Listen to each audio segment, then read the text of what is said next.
All right, welcome to everybody around the world, and welcome to all my subscribers. Just a little update on the channel because I've taken a little sidestep from doing teachings the last few days. So I wanted to touch base again and just in a quick few minutes just relay that we shouldn't ever give up our blessed hope. The New Testament instructs us to keep our blessed hope. It's actually what helps define us as Christians for that great and glorious return of Jesus, the Messiah, at the end of days.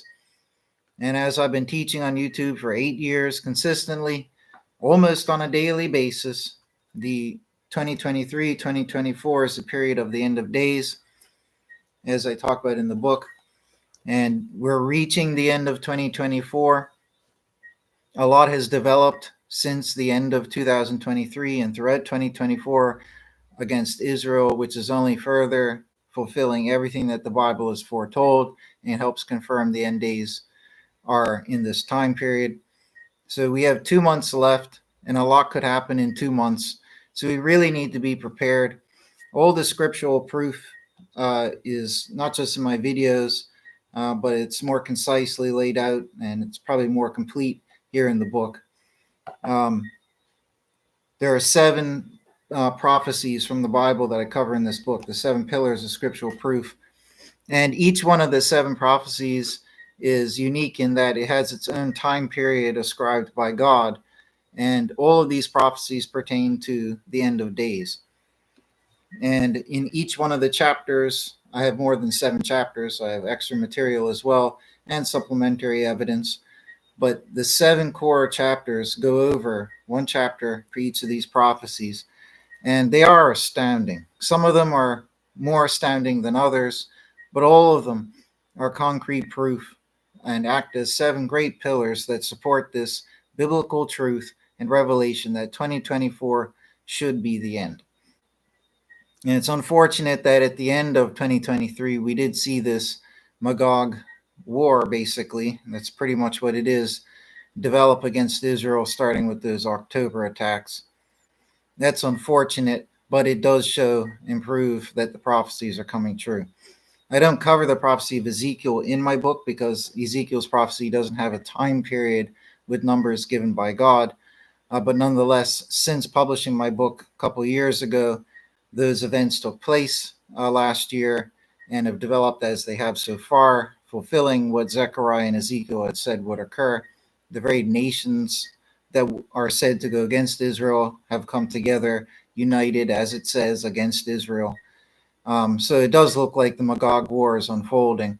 And at any given moment, its end result is that when the Magog War occurs, that triggers the arrival of God and Messiah. So it's literally the last domino. Okay? And I've said many times before that there's about 25 or more biblical prophecies that talk about events or things that would transpire between roughly the time of Jesus until now, or perhaps going back a little further to some of the later Tanakh prophets. But in this period of 2 or 2,500 years, there were 25 events that were supposed to happen, and they all occurred. All those prophecies came true. And it's quite astounding. It's pretty hard to say that you could have that many coincidences. But when you're talking about uncanny proof, that's what you'll find in this book here. Each of these chapters is this mind-blowing proof that all come together, pointing towards one stellar revelation that 2024 must be the end. I mean, it's pretty much, I feel pretty safe to say the Bible explicitly reveals it. There's no wiggle room, no room for error. And we have 2 months left for this final domino of the Magog War to tip over, hit the table, triggering the arrival of God and Messiah, and hence the judgment day. So the reason why I scrambled to get this book published, took 20 years of study to come to all these theological, eschatological, however you pronounce it, conclusions with the proof for it. After all, I wouldn't believe in it unless I had the scriptural proof for it to start with. But it took 20 years hard work for this and for my systematic theology. And both of those endeavors are priceless, I would like to say treasures for mankind. mankind needs to hear them. I spent the last 8 years on YouTube, virtually every day, devoting hours of my time to do these studies and teachings, making videos and live stream teachings and stuff for everybody, non-monetized, doing it for free because it's my passion.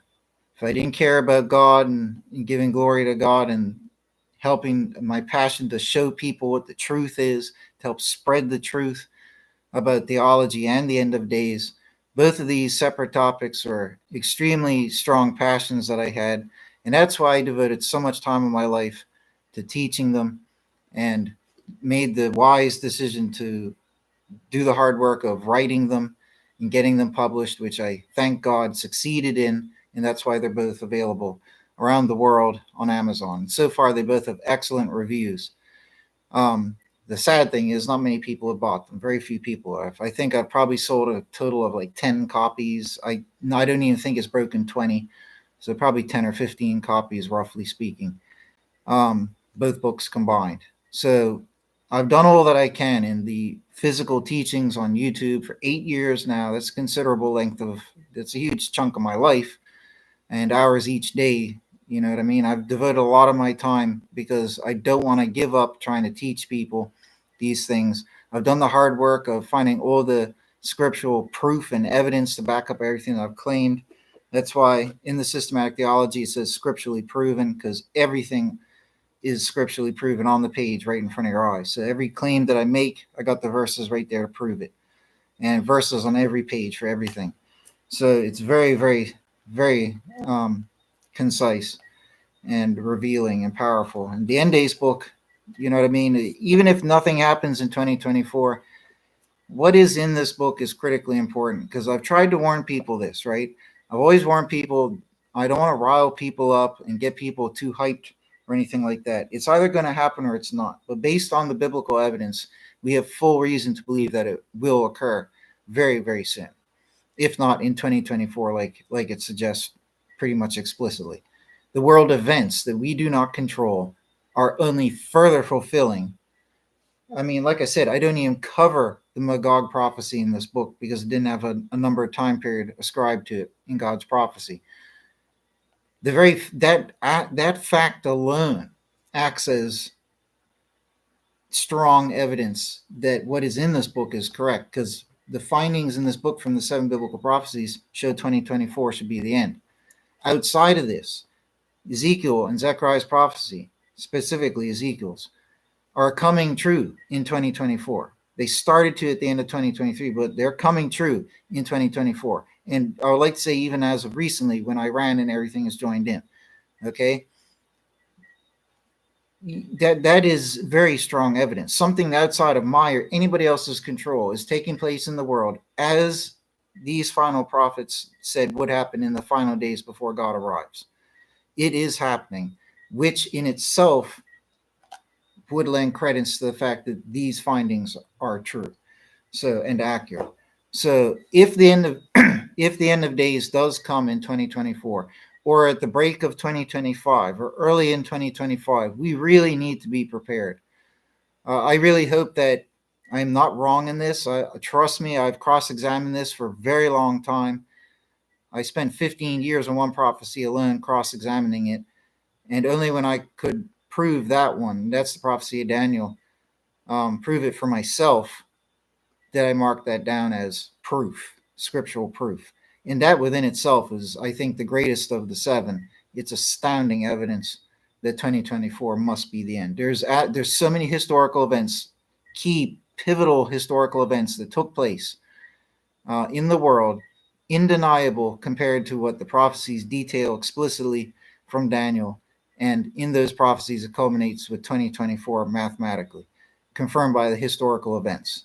Key, poignant, global, massive historical events. So I would like to say all the evidence shows that it will happen. And we have 2 months left to the year. That's 1/6 of the year.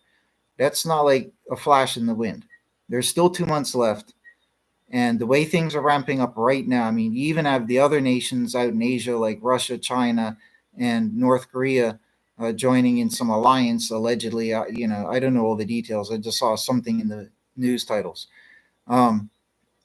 But that just, for, even though I don't think they're part of the Magog prophecy specifically, because it mentions the nations that make up the Magog armies, and those aren't of them. It's the so-called Ring of Fire nations that are around Israel.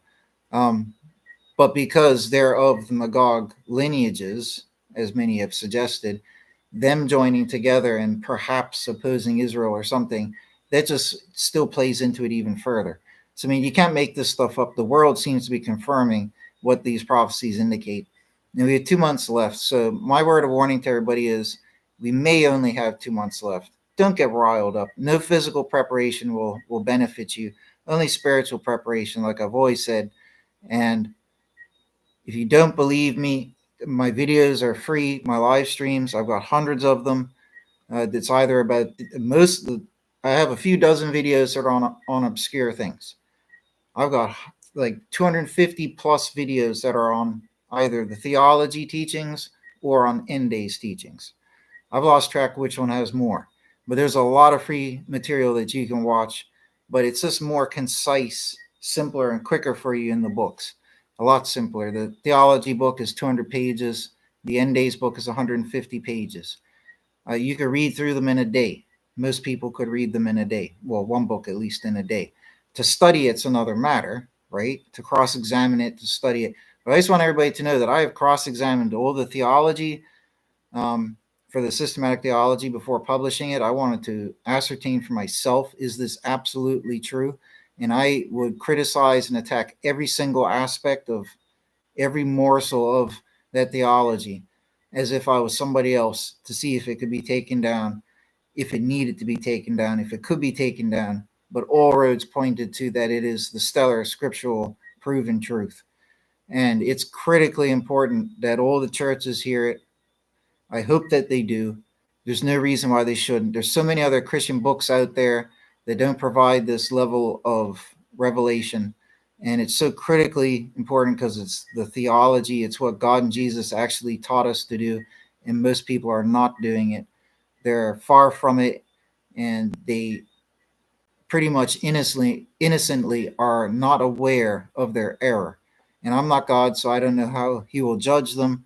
But if God is strict as he appears to sometimes be in the Bible, a lot of Christians could be in trouble. And it's because of that I really cared to put this passion into my teachings for so long. So I'll never give up. And I don't want anybody out there who's been following these teachings to give up hope either. It is our blessed hope that we're instructed to have. And blessed is he who waiteth earnestly and does come to the 1335th, which should be 2024. Okay, so if nothing happens by the end of 2024, don't give up hope then. It may happen in 2025. Okay, so it's got to happen soon. I mean, it cannot be a coincidence. The world events right now, fulfilling the prophecies, that cannot be coincidence. It cannot be coincidence. All the history that involved those nations as well. The history with Israel the last 2,000 years, which fulfills Daniel's prophecy and all the other prophecies that cover in the book. That cannot be a coincidence. And it cannot be a coincidence that the other 25, altogether 25 biblical prophecies have come true in the last 2,000 or so years. None of these, all of these things, and none of these things can be coincidences. It's impossible, mathematically, realistically impossible that all of these things could come true. All of these prophecies made by people living hundreds or thousands of years before the events took place. It is impossible that it's just a bunch of baloney that people made up that has deceived people. I highly doubt that is the case. With all my reasonable adult mind, I have deduced for myself that based on all the evidence, it must be the real deal. God must be real. He must exist. Which came first, the bird or the egg? You can't have an egg without a bird. You can't have a bird without an egg. There has to be a creator. And that paradox is applicable to everything. The only solution is a creator. And blah, blah, blah, blah, blah. Not spending any more time, but, God is real. I've proven that for myself through the philosophy and logic. God must be real. And how do we know that the Bible's real? Well, blah, blah, blah. Long story short, Jesus is one of the most documented people in history, contemporary to his time, contrary to what the skeptics say. And he is the most influential person that ever existed. half the world's population follows Jesus in some way theologically, or they think they do at least. 1/3 of the planet call themselves Christians. This is a tremendous, unparamount. It's not matched following. Jesus is the most popular person. He taught peace and love. He taught a wholesome doctrine. If God is real, this is the type of doctrine he would have, and especially so with the doctrine that I herald. But even generally with Christianity, the peace and love message. That's the type of God that we should expect and want, and thankfully, I believe that is. And we got that with his son, the Messiah. His doctrine is religion, his way of life that we should follow is very logical, is sensible, it's loving. And I think we have, and the miracles associated with Jesus that were documented historically, like I have videos on, I think on my other channel, contemporary witnesses of the time who documented this. It's more than enough evidence to see that Jesus was not just a real person who became the most influential human, but that he became so influential, so many believed in him and wrote about him and spoke about him because he was miraculous. And these miracles are recorded and even attested by opponents of Christianity. So Jesus was real. He was miraculous. The true gospel that he brought us is a simple, pure, and loving gospel that would logically be the type of thing that a real God would give. So I think I have more than enough logical and philosophical reason to believe that God and Jesus are real and to believe what they told us to do. Because heck, even at the end of the day, even if they aren't real, what I have ascertained they taught us is only but good and noble. So it's never at a loss for anybody, but the evidence shows quite unequally, without contest, that God must be real. The bird of the egg paradox. God has to be real. It had to start off with that cosmic consciousness, that cosmic being that was God who created everything. Otherwise, it is an impossible paradox. So, and this God is allegedly coming to judge us very soon, potentially. So don't give up your blessed hope. Mankind's been here for 6,000 years, as I cover in chapter 1. It's a very long time, and the judgment is approaching. And don't give up your hope if nothing happens in 2024. As long as you're just spiritually preparing and not physically preparing, and as long as you're following the true theology, as I teach, you're just going to be on a noble and righteous path, and you'll only become a better person. That's the whole goal to all of this, is become a better person who will be more worthy to God, a more righteous person who lives by a principle of being good and loving to all and not sinning, right? So, and to avoid and overcome and to conquer sin. So anyways, that's the important message everybody needs to know. The theology is more important than the end days message. At the end, if the end approaches and you got it right and believe that it was coming, but you didn't study the theology, you didn't know what you had to do, and you didn't get it right, that might have you in trouble. So the theology will always be more important than the end days awareness. But the end is so obviously soon approaching that we would be fools to not prepare spiritually. So keep up your blessed hope, everybody. And, with all these comets appearing up in the sky, with that supernova that's alleged to take place in October or November, I mean, whether any of these things have any actual bothersome relation to the end days or not, you can't deny that those things happening, as well as all the scriptural evidence and the global world events right now in the prophecy of Ezekiel, all of this just further adds to the scenario. People seeing the aurora borealis in hues of red, like blood red in the sky around the world. These apocalyptic noises and sounds that have been heard around the world. All these things you can't make up. Those sounds haven't been explained by science. So great things have been taking place, and there's just too much going on to say that it's not going to happen. It's definitely going to happen. And I think one of the biggest signs is that even in Judaism, which opposes Christianity and thinks that we're 200 years away from the year 6000, even they right now are saying, not everybody, but in Judaism, there are many who are saying, like amongst the rabbis, that the Messiah is soon, that Magog war is occurring or will soon occur, the end of days is upon us. And you never hear them talking like that. So I think that's an amazing sign that even they and Christianity, we're all going to be standing on home plate together, just like the Bible says will occur. So anyways, take care, folks. I gotta go.